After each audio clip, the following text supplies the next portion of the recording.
going to get started. Make sure computers down, phones down, table tents up, please. So, one of the things I've been kind of emphasizing and saying to you all as we've been going through this class is one of the things you're going to be doing as a student is basically building your own brand. And how you're going to do that is going to be through the decisions you make while you're a student here, the things that you major in, minor in, and the involvements in internships, all those kind of things that you do while you're a student at the University of Louisville. And what I really want you to think about and understand is that a finance major who's pursuing a minor in marketing is very different than a finance major who's double majoring in accounting.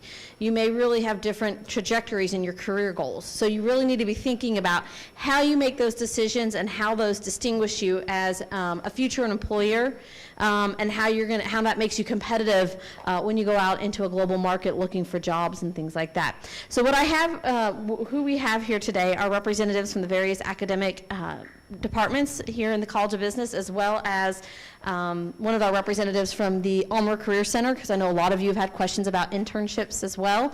I can be the voice of reason about any, or the voice of questions for anything about the international business minor. But what I'm going to do is have them start by each introducing themselves, their area, and any like opening remarks they want to make. Good morning. My name is Jose Fernandez. I'm with the Department of Economics. And if there's anything I can get you to take away from today, is that you need to learn to love to learn. And the reason you need to do that is that in today's day and age, if you're just going to be an information holder, meaning you show up to class, you take down some notes, and then you spill that stuff back out on an exam, a computer will eventually take your job. That's just the truth. The computer will take your job. You have to learn to be an information producer. You have to be able to innovate, be able to bring something new to the table. That's what's going to keep you ahead. That's what's going to keep you employed. That's what's going to allow us all to progress. So keep that in mind as you move forward. Hello, my name is Paige Earhart, and I'm the representative, not from an academic department. I work in the Ulmer Career Center, and I manage the co-op and internship program down there. And I'll probably have things to say later on in the panel, but I don't have any words of wisdom like that right now. P.S. Raju from the marketing department. And I don't want to say too much right now. Maybe we can respond to questions later. But one thing that I would say is that you can't really, looks like we are all competing here, but you can't really make a mistake with any of the majors. But you have to really seriously think about what you're interested in, because you will do much better if you choose an area that you're really interested in. So it's not like, hey, marketing is better than CIS or accounting is better than marketing, anything like that, you know. And a lot of times students switch majors too. So it really depends on if you think that out ahead of time and think about what am I really interested in, what are the kinds of careers that I would be interested in, so forth. That would really help you a whole lot. I'm Bill Stout. I'm from the School of Accountancy, and I'm a CPA. And I hope some of you will become CPAs too. I'll echo what Jose said. A lot of people think about accountants and they think that we're the kind of people that are going to be replaced by computers, but really that's not the case at all. And so, but like Jose said, I encourage you to think seriously about what you're interested in and find something where you can bring solutions to people, because that's what's going to keep you valuable and make you important in the future. My name is Jay Brandy, and I'm the chair of the finance department. And I'm just going to hold off on any comments until I find out what the questions are that are presented to us and that you might have for us. So this is Mahesh Gupta from management department. Again, I will hold on the questions till we hear from you. Okay. Well, good morning. My name is Van Klaus. I'm from the entrepreneurship department. And we have a lot of very interesting offerings. We don't offer a major, though. We offer a minor. So I'll be talking about the minor that you can combine with any major in the College of Business. And I'm Terry Birch. I'm the interim director of the Equine Industry Program. We have an equine business major here at the University of Louisville. And so I'll answer your questions when you have them. So I'm going to tell you, this is much more interesting and a much better experience if you guys ask the questions. I have a list, so again, it's not one of those things where you get out of 3. There's no questions, so I really would love you all to ask the questions you have for them, otherwise I will lob questions at them. So to start, does anybody have questions? Go for it, Angel. And a reminder, email's been sent. So. Go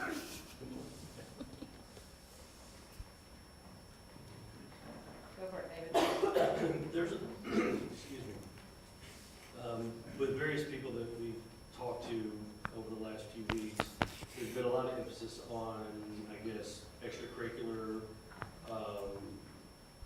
groups and internships.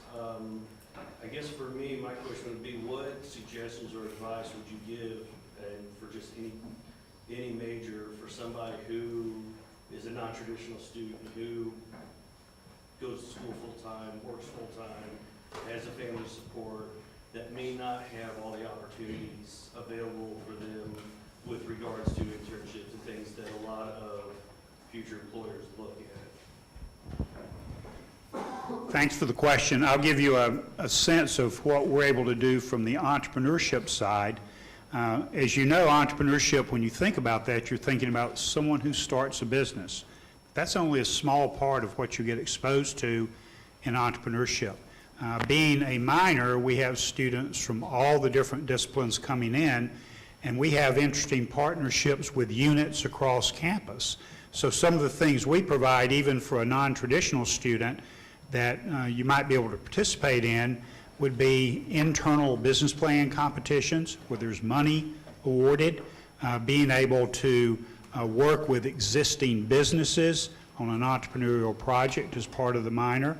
And then we have some, as I mentioned, our partnership with the Speed School. We actually send a team to the ACC Innovation Competition each year for 2 days, all expenses paid, to compete against all the other ACC schools. So those are just a few examples. And, you know, students that want to go and to some of the local events, we always have tickets related to entrepreneurship. So those are made available to our students when we have them also. I'll address that question a little bit more generally, and that is that as a non-traditional student, there are ways that you can still interact with the rest of the student body. One is that in most of the classes, they'll be using a Blackboard system so that you can assess and discuss things with other students on Blackboard and through what's called Collaborate. And there's also a situation where you can work with other students because a lot of the activities that the students have in student groups take place on weekends, at night, sometimes early in the morning, at various times. So there are different times when you can arrange to meet with the students that are more traditional and not be penalized simply for being a non-traditional student. So there are ways to get involved. You just have to pay attention and talk to the people, the students that are running the organizations, to find out how that can happen. Yeah, I'd add to that too, and this is specifically in accounting, but I try and get involved in one of the student organizations, and it may be difficult because of your schedule, but I try and get involved as much as you can just to network with employers.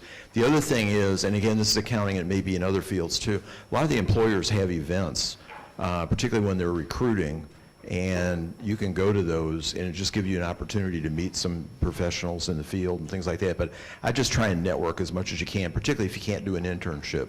The networking will really pay off. More directly, there are actually several professional groups in town. There's nothing stopping, frankly, anyone in the room from joining up with them, and these are actual people in the field that you can network with right away.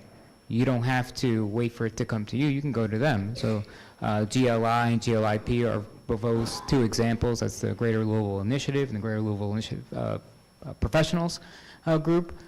And they hold meetings about once a month.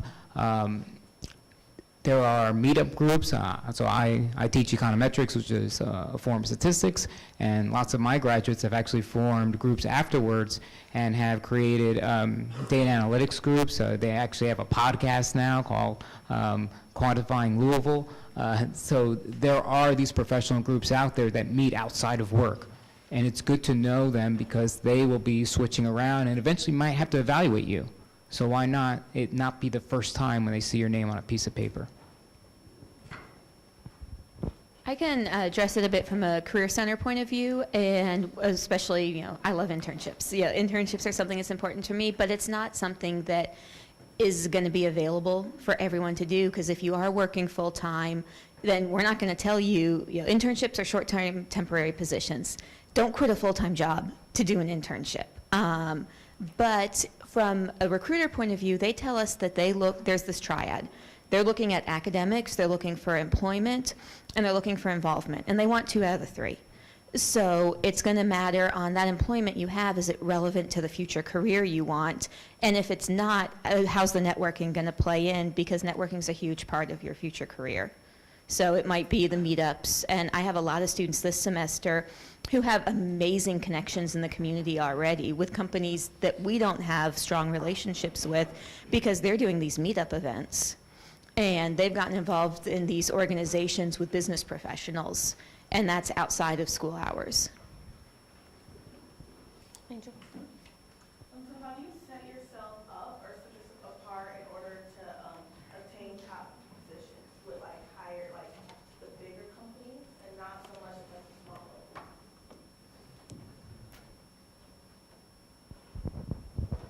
Like any other good product, you need to differentiate yourself. You need to find a way to differentiate yourself, and it could be doing these meetups. It could be trying to find a way in. At the end of the day, hopefully everybody in here will cross the stage, have your diploma, but that means you all have the same piece of paper, right? What's going to make you different from the other person sitting next to you? How can you signal that difference to everyone else? How can you show that difference to everyone else? I mean, that's the name of the game. You have to be able to differentiate yourself.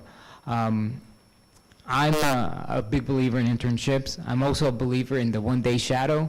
There's the worst mistake you could do is to go down a career because someone told you that was the good thing to do, and then you're stuck in that career for 30 years of your life and you hate it. You hate it. Wouldn't it have been nice if you just took an afternoon off one day and shadowed someone to find out if you'd actually like that? And then decide, maybe this isn't it for me. I mean, my own personal story, I was going to be a doctor, right? Like 50% of incoming freshmen. I was going to be a doctor. And I went to an American Student Association meeting, Medical Student Association meeting, and all I remember from the day, I still don't remember what she actually said. All I remember is that she looked like she got hit by a bus and did not look happy. Did not look happy. FYI, I married a doctor, so, and from that day forward, I was like, I need to find something else. And I tried out 4 or 5 different places before I found my home. And so I encourage you to do that, to take some of these guys out for a coffee and pick their brain. What does that hurt? I would say that if you want to differentiate yourself, it's not something you do at the last minute. You got to start thinking about it very early on. Okay, so don't wait until you're ready to graduate and say, oh my God, how do I get a good job? You have to start that right now, and you're at the right point. Okay, so get it started now. Maybe make a list of your strengths, maybe make a list of your weaknesses. Work on those weaknesses. Learn from other people. All the time, I find this a lot of the time, that when there are students presenting in my class, some students are much better than others. Some people are just very shy. They don't like to get in front of the class and make a presentation. But what you do in that case is you observe the people who are good and learn from them. You see, what is that person doing that makes them such a good communicator? Why do they always get a better grade? Okay? So start thinking about those things. A lot of this is planning and organizing and stuff like that. It's not a random process. So don't wait till the very end to do those things. School is good, but it's also something that you have to plan and you have to work very hard at. So start early. The earlier you start. And networking, learning from others, being a part of a club. Every point you have to say, even the people that you don't particularly care for or like, you need to say, what do I learn from them? What can I learn from that person? So do that very systematically. Yeah, once again, I agree with PS. I think you have to think through, what is it that you like? What do you like to do? Like if you're into math, maybe data analytics or something like that, what can you do that will set yourself apart?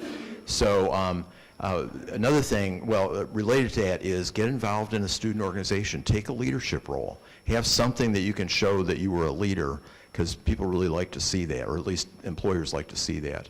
And I would work on your communication skills. Don't shy away from getting up in class and giving a presentation, or again, a student organization, because those skills are really going to help, I think, really help set you apart. And then you mentioned CIS earlier, and I would say, if you're majoring in accounting or marketing, think about what other courses could you take that would really help you, because like in accounting, for example, CIS is really helpful. So what other things can you do that are really going to set you apart and make you more valuable to a future employer? I want to go back to the get involved in the organizations thing just for a second. And what's important there is not that you just show that you have a leadership role. And let me clarify why I say that. We get requests from students over time to write letters of recommendation. We get calls from employers who want to know if we know something about students or whatever. The issue here is that the word gets around. People in your organization will know that, yes, you were a leader on paper, but were you really a leader of the organization? And I think what's important here is that you keep track of the things that you've accomplished, because that's what the organizations that want to hire you are going to ask. What was your best accomplishment in this organization? What was the thing that you're most proud of in that organization? Not that you were just the vice president of something. What did you accomplish? Be able to address that question, and the way to address that question is to actually do something. And then other people will verify, yeah, that was something that was accomplished, it was a good thing, and they did a fine job with it, or they involved other people and gave some other people some credit as well. You want to show that people are able to get credit when working with you, not that you take it all. So there's a couple of facets to being a leader that need to come into play here. And now, I think all good. The only I would add is, I think specifically your question was, if you want to looking for a job in a big companies, what should I get with me? I would say differentiate yourself. And two, your passion, what it is, what major you're doing, do add another minor, and make good use of internships. Okay, I would recommend that. That is what would get you, solidify your understanding that, yes, this is what I want to do. So get earlier on, take advantage of internships available to you. And if you are targeting big companies, then shoot for those internships. See what it takes to get into those ones. That's what would be my take on it. Just to reiterate a couple of words you've heard, differentiate yourself. So you want to be different than everybody else out there in the job market. And you've heard lots of suggestions how to do that. Clubs are a great way to do it because you can take that leadership role and get involved in the community. As we always say in entrepreneurship, everything about success in business is relationships. So start building those relationships that are appropriate for you. And if you wonder, well, he said relationships, how do I do that? Come by and see us in the Entrepreneurship Center. We're right up on the second floor, and we'll be glad to sit down with you and help you understand what can we do and what can happen for you at this university during your 4 years here. I know many of you are shyer, you're very studious, so make an effort to get out there and meet other people and document what you've done. It's kind of hard sometimes when you're working on that resume, when you're a junior or a senior for that job, to remember all the things you've done. So keep a list, have a folder on your computer, notes on your iPhone, and just document what you're doing so you can remember that and talk with people about that, because that's what they care about.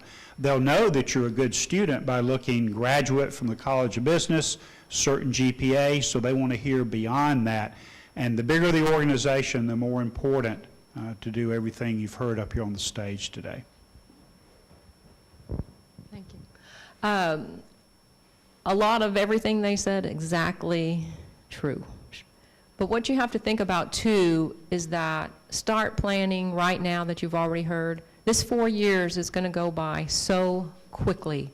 And if you don't document, like Van said, you're not going to remember all the important things. To go for a big company, you have to set yourself apart. And so when you start documenting that, you also have to look at what they have on campus that you can attend. It doesn't just mean that you have to be in a club, but you have to kind of expand your thought process.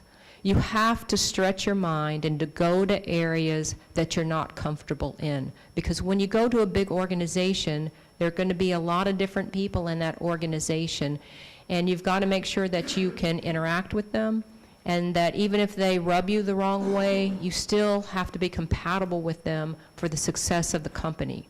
And success of the company is about relationships. The more things that you can do to go out and push yourself into an area that you're not comfortable with, get comfortable with working with different people, then I think that that's another thing that's really going to set you apart and help you as you make your way through college.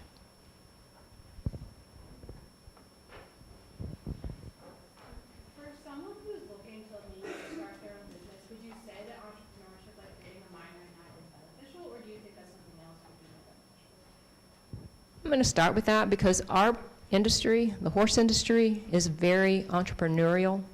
And if you are an equine major, a lot of them sitting over here, it is necessary and it's a benefit and it is a leadership way to take yourself to the next level. Not a lot of universities offer entrepreneurship minors, so that's another really interesting thing to look at, you know, to do that. It makes you network.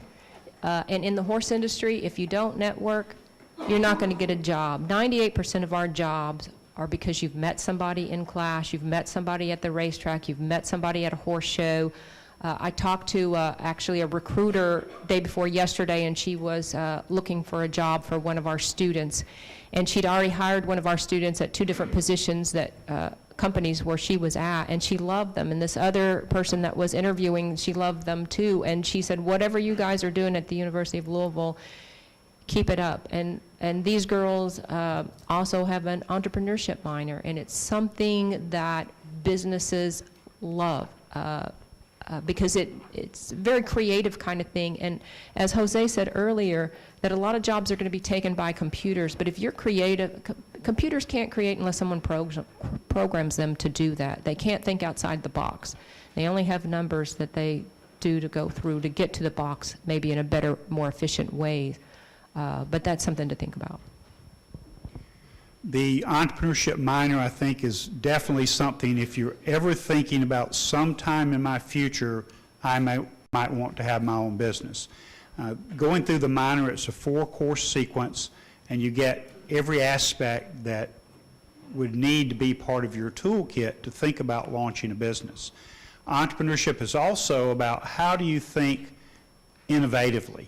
How do you take what you're learning and apply it to any type setting? And I can tell you that that's one thing that separates people who have an entrepreneurship minor. When they go to that job interview, they talk about the particular projects they've worked on and being able to think innovatively, and that employer is going to say to themselves, oh, this is different. This person, they've differentiated themselves, and maybe this is someone we want to involve in our organization. So I don't want to start here competition between the majors and minors, but yes, ask your heart what you really want to do, and then explore all your opportunities around there. That's what I would add there, right? So I do consider minors and majors available to explore. I think that adds to your strengths there. That speaks that you are going beyond just one major there. So that would help. Yeah?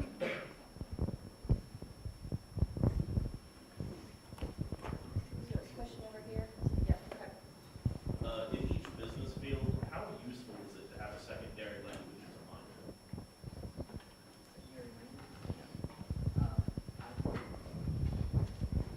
I mean, if you plan to travel, it's very, very useful, secondary language. If you're in marketing, you might have to travel internationally in order to deal with someone in Asia or in Europe. Having business contacts in multiple areas and being able to speak business in a different language, right? Which is quite different than just being able to speak the language. It's important. I mean, we do live in a multicultural, multilingual society. Your ability to reach out to a larger market is extremely important. Let's take bourbon, right? We're in bourbon capital, aren't we? Why has bourbon gone up so quickly? It's not because we're all drinking more. We're all drinking about the same, right? It's because the rest of the world is drinking more. Well, how do they know about that? Someone must be out there selling bourbon, right? Someone must be out there talking about Kentucky in Germany and Kentucky in France. That's the only way. So yes, having a secondary language is important. It's more difficult maybe with some of the other majors here, meaning that the way that our courses are laid out, it could be more difficult, but I would speak to your advisor to find ways in order to achieve that. In economics, we offer 2 degrees. One's in the business econ, and the other one is actually a BA degree, which means that, I'm sorry you don't have to take any of these other courses, but we open up a lot more credit hours for you to take the foreign language and things like that. I've talked to recruiters before who will say, hey, if you have a student with this major who can speak Japanese, I will hire them yesterday. We have someone who needs this. And when you're looking at the fact, whether you want to stay in Louisville or go somewhere else after graduation, we have a lot of global companies here in town. And we do work with recruiters who will only consider students who can either demonstrate that they can speak a second language or have that degree, that minor or double major, which will help to demonstrate that. But even here in town right now, we have a lot of companies that their first choice will be someone who can speak at least 2 languages.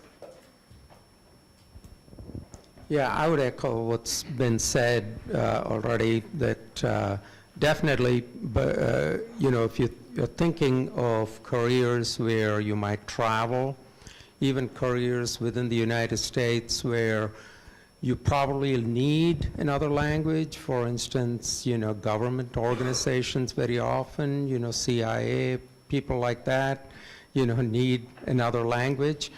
Companies that do business with many other foreign countries that might be really useful. But I would really say this, that even within the United States, it's very good, very useful to have another language. So the most common thing that people do is if you know both English and Spanish, that is really useful, because in a lot of big cities, you'll notice that is a real advantage in terms of communicating, in terms of understanding. Large part of the population, who mainly speak the other language, and it tends to be very useful. But then again, think about your goals. I mean, if you really are interested in international travel, you'd love to work in Germany or France or places like that, then set yourself up for that. In other words, learn German or learn French or whatever you need to do. So again, it comes back to thinking about what your goals are, what kinds of careers interest you, and then planning for that, and maybe, but in general, it's very useful to have at least one other language.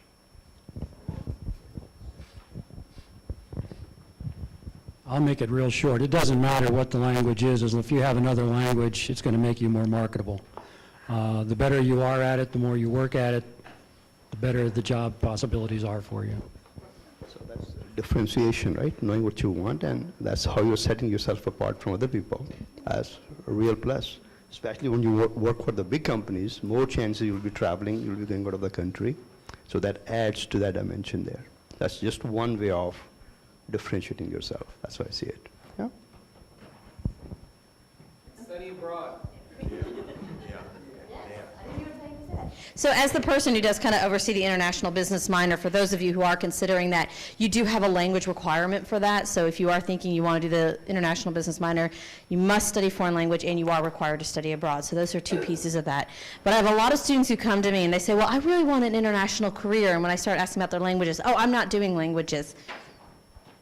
There's a disconnect there. So if you really are saying in your head, I want to travel, if you're saying, I want to work in international finance or international marketing or supply chain management, when you're saying these things that have really strong global touches, but then you're saying, but I don't want to study language, you're not getting the full picture of what you have to do to be successful in that career.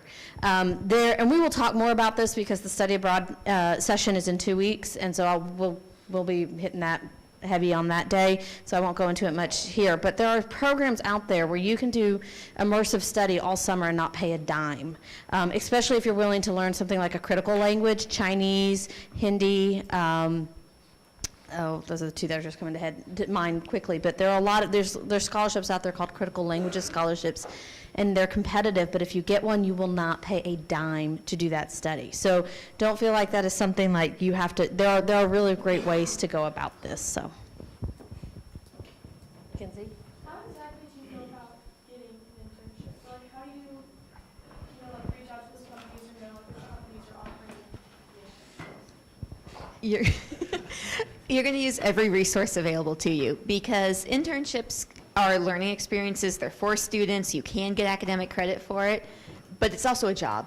So it's just like if you knew you wanted to work for a certain company, what would you do? You're going to use our system, which is called Career Track, and the benefit of that is that we only advertise something as an internship if it's been approved for academic credit. And that means that you're really going to be doing work related to your major. But that doesn't mean that's the only source you can use. Go to the career fairs. We do a career fair both fall and spring semester. Ours is currently October 20th for this semester, and we already have over 90 employers signed up to come. They're going to be looking for interns. They're going to be looking for full-time employees. So you're going to want to go to a career fair. If you know you really want to work for a company, go straight to their job board. Find out who you know who works there. Networking, talking to alumni, upperclassmen, because they're doing internships, they're already working in the field. Using the organizations you're involved in, find out where their alumni are. It's going to be every resource available to you. We're not going to restrict it to saying you have to find it this way. Does that answer your question? Okay. Mm-hmm. Are they, somebody else speaking on stage or really here? No, I'm still holding the microphone. I said I'm still holding it. No one else has it. So I had a question about, we had someone came in a few weeks ago and talked about doing informational interviews, which I really liked, the idea of getting in with the company and being, just trying to pick their brain. But I think I'm having an issue with getting to that point, because you can, I'm interested in larger companies in different cities and states. So as far as what route have you all taken to get in the door with that? I mean, because if you go to their website or you go into their company, who are you talking to make that happen? Or get those, how are you making those connections if you don't know somebody? Because if you just go to their website, contact us, or are you shooting emails, are you calling, or how are you making, or how, if you've had experience with that? Because that's where my issue is. I know that I want to meet with these people, but I don't know the best route to get there. I'll start by answering that. Use LinkedIn. LinkedIn has a feature where you can find alumni. So they have it's linkedin.com/alumni, and they will automatically tell you where all the alumni at the University of Louisville are, and then you can restrict that down to the city you're interested in, the company name you're interested in. Find out if there is somebody that has that major that you have at that company already, and reach out to them because you have that commonality of both studying at U of L, both studying the same thing, and you can reach out to them on LinkedIn and say, hey, I'm a fellow, marketing major from U of L. I'm really interested in your company. I'd love to learn more. Would I be able to talk to you, or could you put me in touch with someone else? Just real quick, I'm going to just do this in a show of hands. Who here would like to work in Chicago one day? Anybody in the future would like to maybe work in Chicago? Okay, hands down. Who here is from Illinois, from the Chicagoland area? Get to know those people. These are people that you can talk to because they have connections in those areas. So don't assume it's just something you have to do that's Louisville-based, even if you want to stay in Louisville. Even if it's, hey, can I go home with you and crash for spring break so I can do these interviews and not pay for our hotel? Can I crash in your sister's room? Because it's like all guys. But kind of thing. So these are just conversations that you want to have with people who you're in class with. All right, Austin. Well, kind of like the information review of the last speech a few weeks ago, we talked about every election alone, go and try to have talk to people, pick their brain, things like that. What's the proper etiquette you consider for that? Is it something that you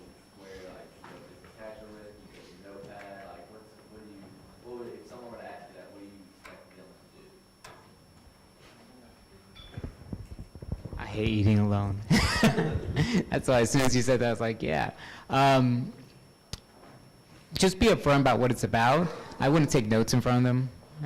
Try to just park that in your brain, and as soon as you get your car, start jotting down those notes, unless they are very encouraging of that.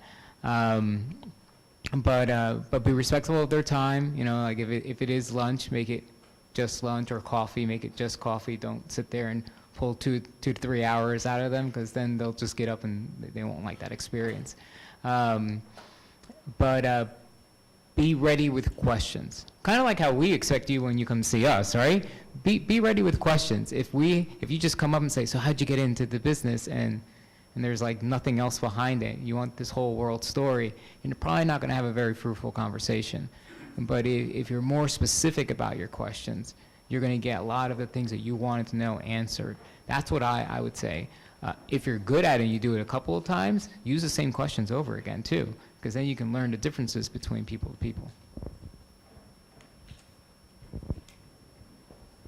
I would say that's that segues in with being active in student organizations, because you can always, like after somebody presents to a student organization, go up and just say, I'm really interested in this field or your company or whatever. Is there a chance we could get together for 15 minutes or a half hour or something like that, and then have a conversation like that. But I think what Jose said about having questions is critical. You don't want any dead time, and you want to ask really pointed and good questions that are going to help you and show that you really are interested. It's not just the questions, by the way, it's also the facts that you know. Before you go in, do your homework, know about the company, know about the person you're talking to, know about the things that they've done and accomplished, and ask how that relates to what you know and how you can get where they are. People like to be told that they're somebody you'd like to emulate. So be ready to do that in some way, shape, or form. And if you do need to take notes, ask them before you start. Is it okay if I take a couple of notes here and there? But don't make it the same way you would take notes in a classroom. You just want to take a few notes here and there to keep track of stuff. But be organized and show that you're ready for the interview or the discussion so that they know you truly have an interest in them and or their organization. That was my comment. Another thing to think about, you ask, dress business casual. Make sure that you have bathed, you smell good, you look good when you go. Another thing that my students do a lot is we bring a lot of speakers to different classes and that type of thing. They always go up after class and ask for a business card. Make sure you have business cards as well. Even though that you're just a student, if you're an organization or something like that, you can put that you're an officer or even just a member of an association or organization that you're in. That's really important so that you can exchange information. But I can't tell you how many of our students have met a speaker in one of our classes, grabbed a business card from them. 4 years later, they've just emailed them, called them up out of the blue, and asked them if they had a position. And when you say, you came to my class, I was really impressed with what your presentation was, the doors will open, and those people are so humbled that you remembered them, that they came to your class, that they talked to you, that they will help you any way that they can. So that's another way to do it. I have if you want to write down a great book that will help you with starting to build relationships, and you can just Google this. It's Talking to Humans. It's 85 pages long. You can download it electronically for free, and it will give you lots of hints about how to approach people, how to start to engage in conversations with people with practical examples of how to do that. And I'll reiterate what you've already heard. Have a business card. If you don't have a business card right now and you're trying to build relationships, get that business card. And you can do it online. It's very inexpensive.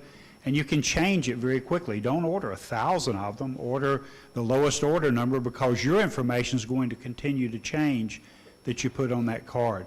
But I know people that I meet, that I'll meet out, and something will occur to me that I think is of interest to that person later on. If I've got that card, and I keep all the business cards, if I've got that, I can look it up and get in touch with them. Otherwise, if you don't have that one-to-one connection, you won't have a way to get in touch with someone to let them know I was thinking about you. We met a few weeks ago. We talked about this. This came across my desk today. You might be interested in it. I also have to tell you this experience that several of my students have done to people that they want to make a relationship with, and they visit with them, they're out, they ask for a position, they get offered a position, they don't have transportation. Okay, a lot of our stuff is out in the rural area. You can't ask someone to give you a job, accept a job, and then you don't have a way to get to that job. And a lot of freshmen seem like they don't have transportation. A lot of things outside in the community are not on the bus line, so it's very difficult to do that. So you don't want to ruin your chance down the road for a position or something like that if you can't get there. So anyway, that was just a random thought, but think about that.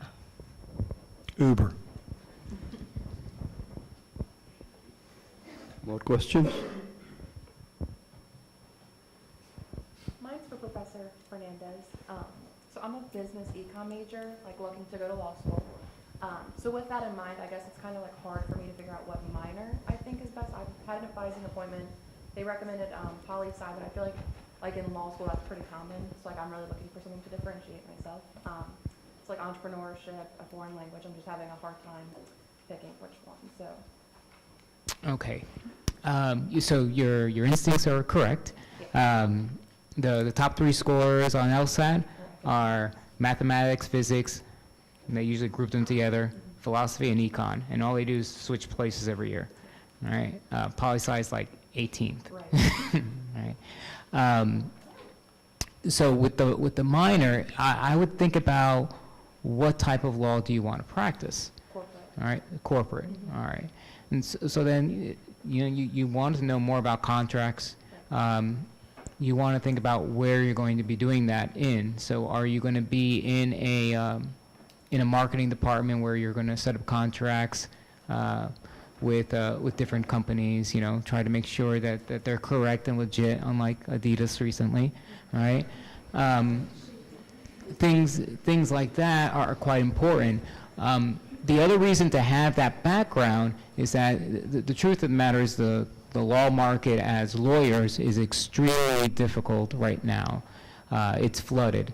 But a lot of those high aptitude lawyers are coming into businesses, and they're becoming CFOs.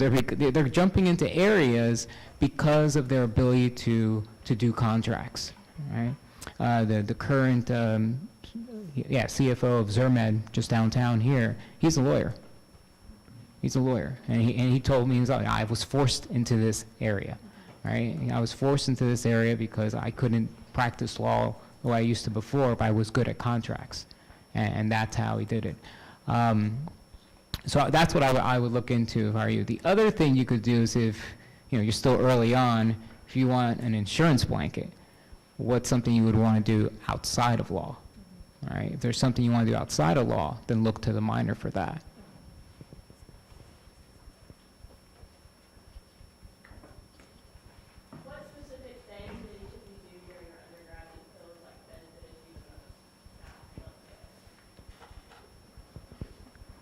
So I was really involved, and it took me a while to appreciate the phrase, you get in what you put out.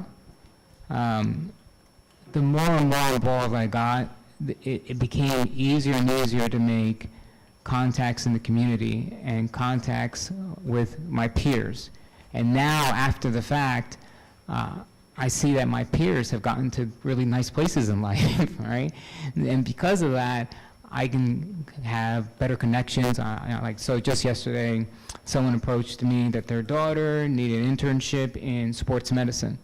Well, it just so happens that one of my good friends is the director of sports medicine here at U of L. How did that happen? Right? It's making these connections. I did it because there were certain areas that really interested me, so I did the Econ Club. I also did at that time the Latin American Student Association. I ran for office for SGA, lost. But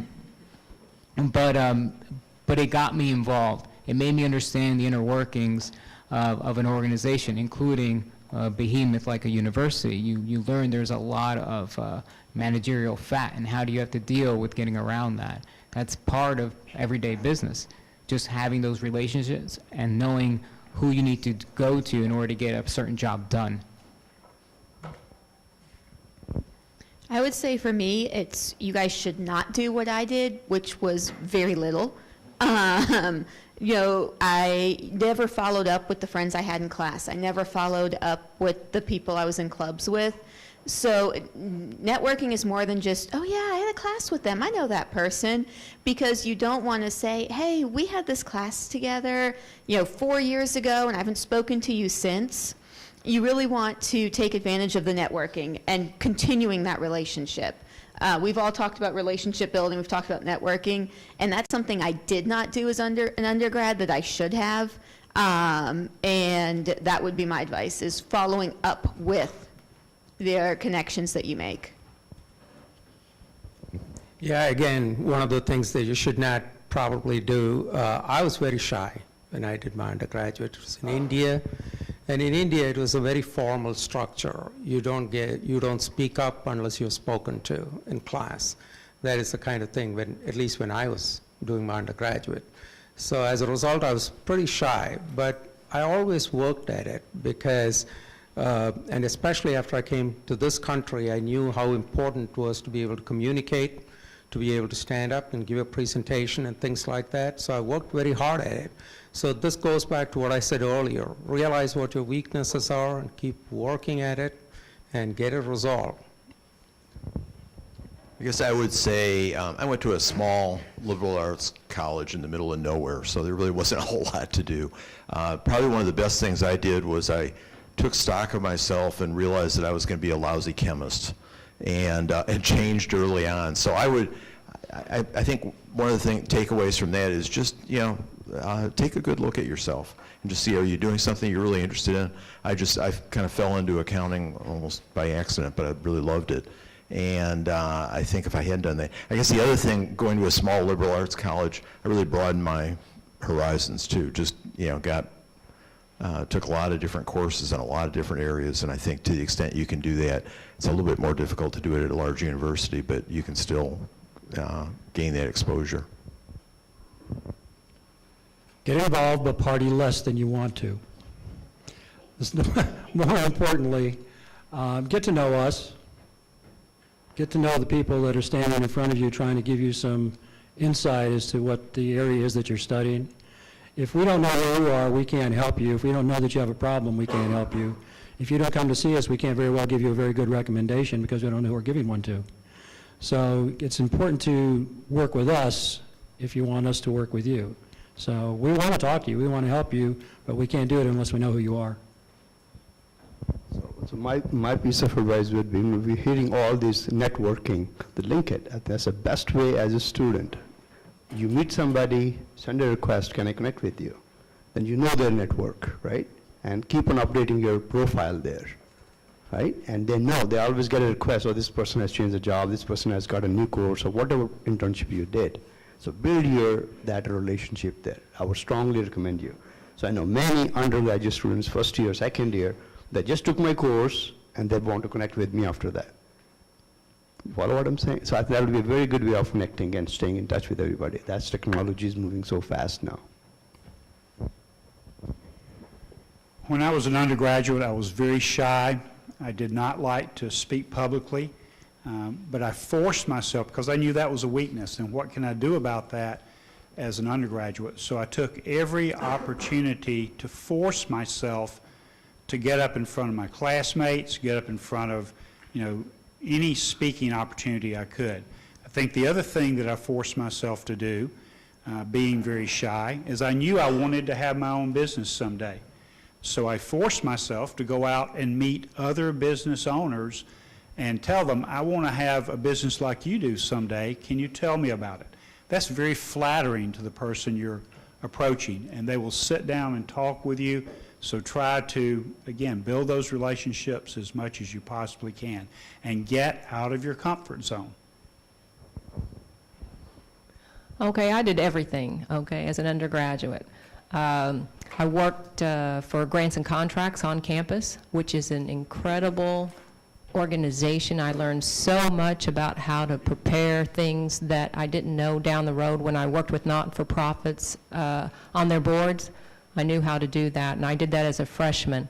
I went home almost every weekend with a different roommate. We had multiple suite areas, so I had a lot of people to go home with. I networked with all of their family members and that type of stuff. I got to see different parts of the country that I never thought I would see before. I got to know my professors. They knew me on a first name basis. I knew a lot of things about them. They knew a lot of things about me. They helped me study, prepare for graduate school, that kind of thing. My junior year, I joined a sorority, which is late, but you can still do that. I was recording secretary and did a newsletter that year, and then I was president the next year. I met tons and tons and tons of people that I'm still friends with today through the sorority and fraternity networks, because I also was a little sister in a fraternity. I worked in Louisville. I'm from Louisville, but I went to a small school in eastern Kentucky, and I commuted home on the weekends, so I was building a network in the community that I thought eventually that I would live in as well. I talked with my professors a lot because I knew I wanted to go to graduate school. I also was interested in agriculture and the horse industry, and when I graduated with my undergraduate, there was a hiring freeze, which is normal in state government. So all my connections that I had made from freshman on really helped me and then got me into graduate school, because I didn't apply till like 2 weeks before the term started, and I got in anyway. So if I hadn't networked and I hadn't met people who could help me along the way, that never would have happened, and I'd had to wait a year to go to graduate school. So everything that you can do it. And I was a shy person too. I went to a very tiny little all-girls school growing up here in Louisville. We had 300 people in our entire school, but I also was really good friends with my instructors there as well, so it was easy for me to build a relationship with instructors at college. But we're here to help you. We're here to help you make good life choices, so make sure that you involve us.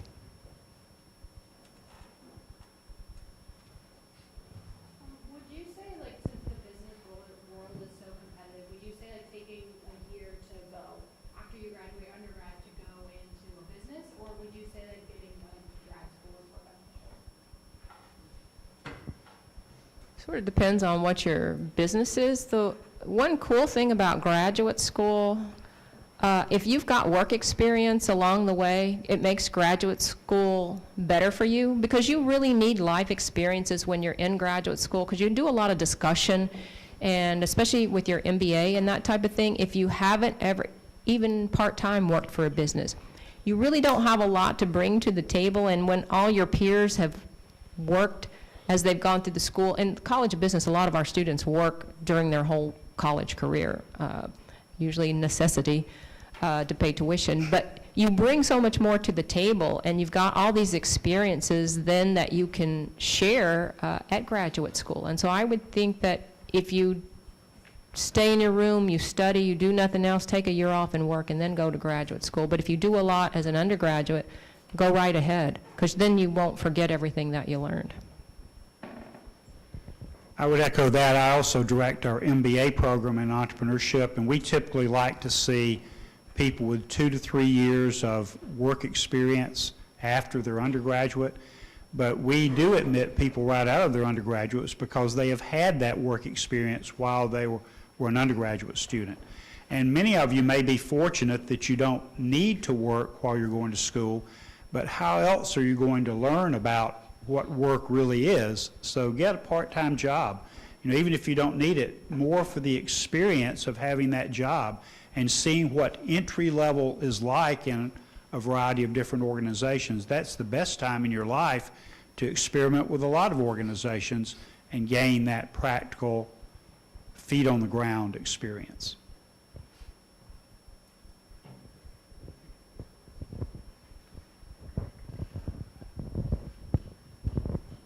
So I totally agree with the MBA getting additional work.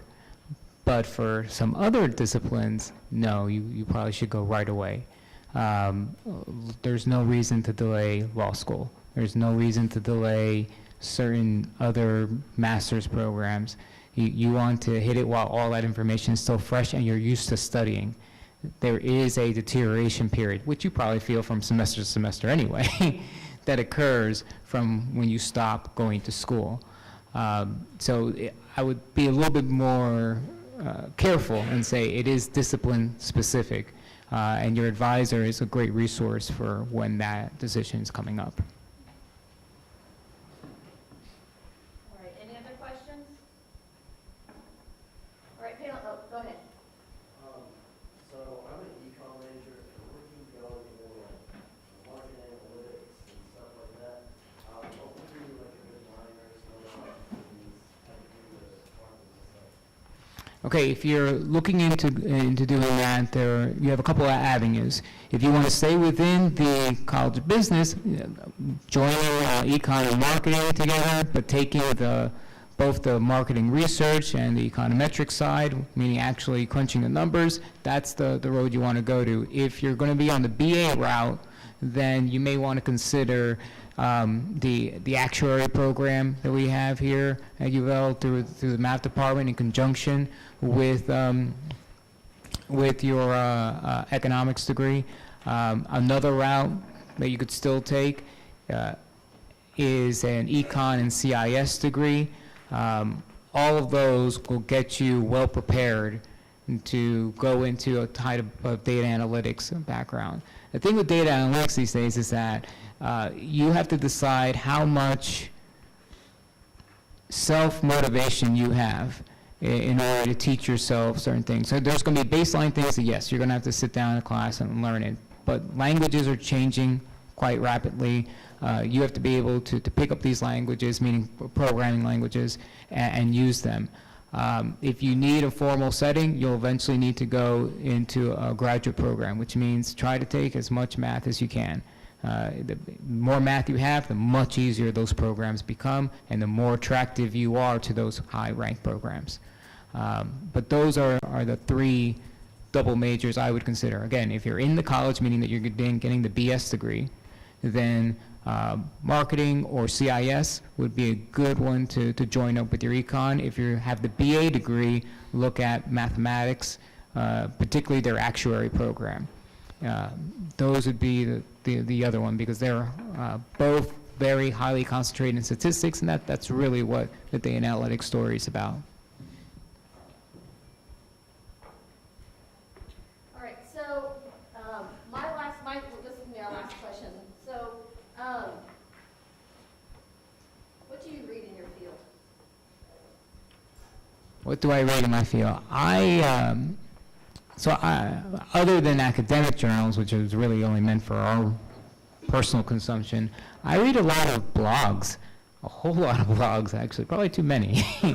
And it's a great way for me to be able to bring something that is often hard to understand and give a concrete application. So I read Marginal Revolution, Free Economics,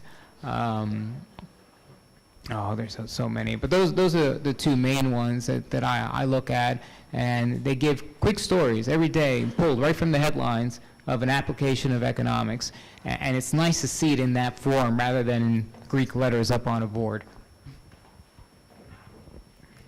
I read a lot of stuff related to career services, so not really anything you guys would probably be interested in. But then I also read the news, lots of the newspapers, news sites, to tell me what the trends are in the workplace, so I know what to tell you guys about that too.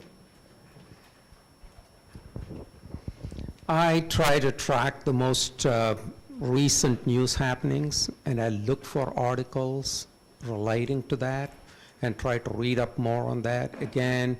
And that is one of the means in terms of going into the classroom and being able to address an issue and being able to really talk about it. So just read up as much as you can. And I strongly encourage my students to do that too. In fact, one of the things that I tell them about class participation is, first of all, be aware of the news. Okay, what is happening out there? A lot of the news is business news.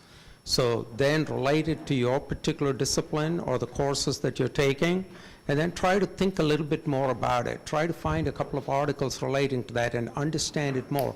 Not just the headlines, but try to understand that news item a little bit more. So I very often look at what is hitting the Wall Street Journal, for instance, and then I'll look up the stories relating to that and read up more. So that's one good way to do it.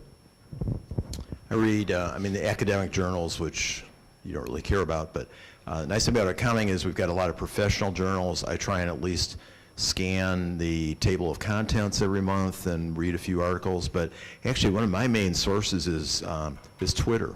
I follow people like Daniel Pink and some people like that who have nothing to do with accounting, but I get a lot of interesting ideas and a lot of things that I connect with accounting that really help me just develop some interesting thoughts and go in different directions.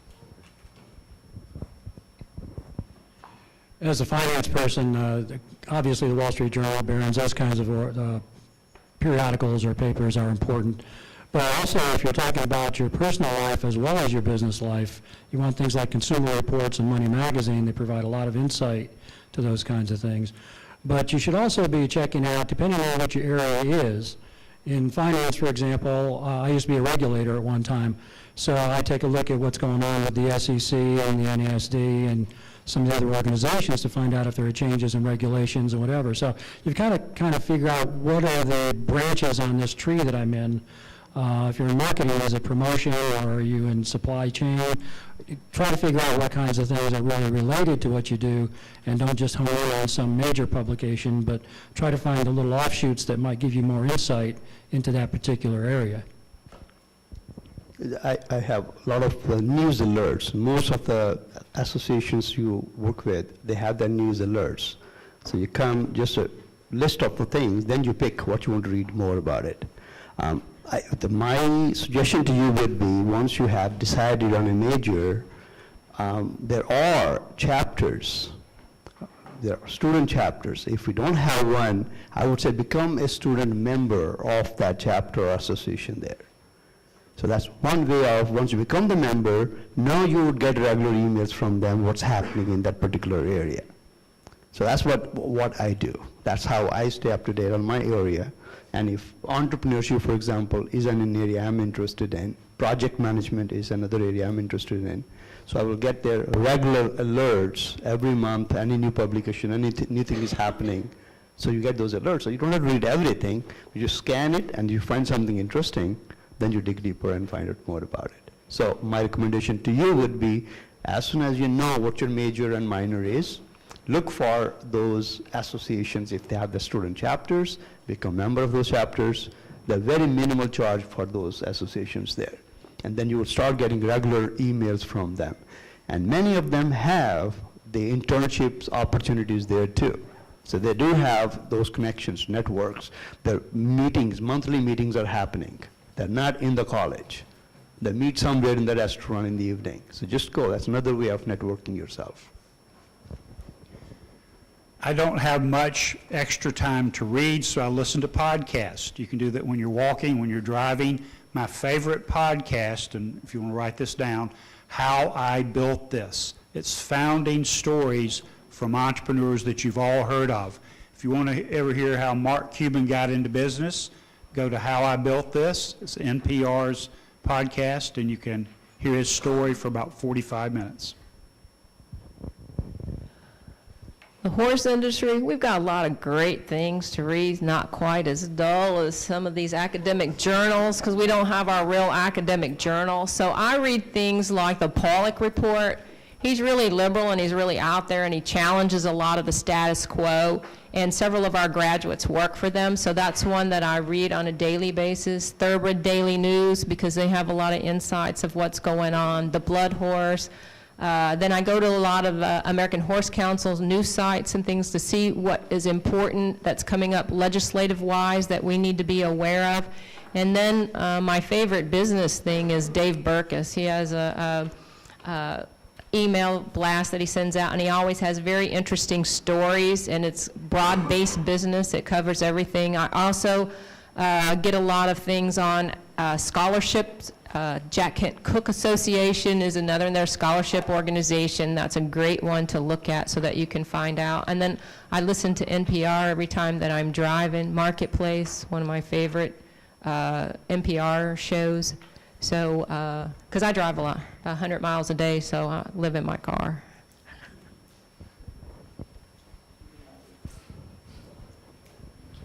So I asked that last question because I wanted you all to think about in terms of when you have your free time and you are thinking about things you read and how that informs the future. It goes back to kind of what Jose said at the beginning, is if you're not consuming education and consuming how to be innovative, that you don't want to put yourself in a position down the road where your job can be replaced by a computer.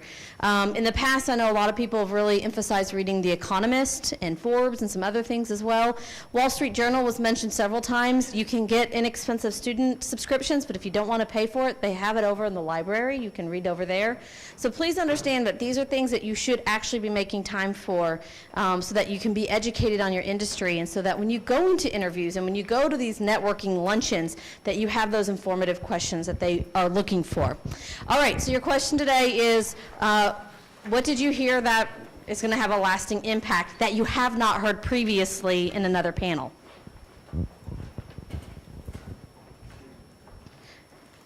Make sure you leave your cards at the boxes on either side. Remember, there's no class next week, and I'll see you in 2 weeks.